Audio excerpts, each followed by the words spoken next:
बिस्मिल्लाहिर्रहमानिर्रहीम। अस्सलाम वालेकुम। मौला अली का एक वाक़या। एक मर्तबा मौला अली जंग नहरवान के लिए अपने घोड़े पर सवार हो रहे होते हैं कि एक नजूमी मौला अली के पास आता है और कहता है, ए अली, ये जंग आप मत लड़िए क्योंकि आपका सितारा गर्दिश में है, आप ये जंग बुरी तरह हार जाएंगे। मौला अली उसकी बात सुनकर घोड़े से नीचे आ जाते हैं और उस नजूमी को कहते हैं, अच्छा तुम सितारों के हाल जानते हो?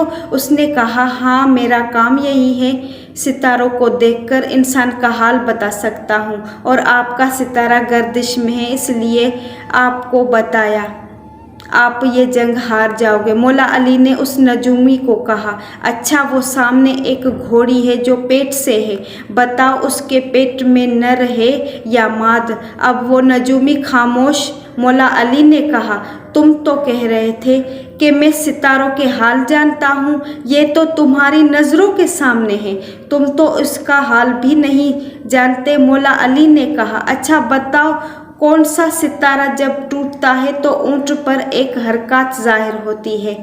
अब वो फिर नजूमी खामोश। मौला अली ने कहा, अच्छा, इस मेरे घोड़े के पाँव के नीचे ज़मीन पर एक चीज़ है, बताओ वो क्या है? नजूमी खामोश। मौला अली ने कहा, तुम आसमां के तो क्या ज़मीन पर तुम्हारी नज़रों के जो सामने है वो भी नहीं जानते?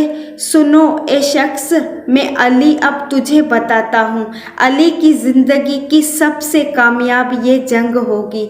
मेरे 10 लोग भी इस जंग में नहीं शहीद होंगे और मेरे मुखालिफ के 10 लोग भी नहीं बचेंगे। और फिर तारीख में लिखा है कि जंग नहरवान में मौला अली का कोई साथी भी शहीद नहीं हुआ था और मौला अली के मुखालिफ के सिर्फ 9 आदमी बचे थे।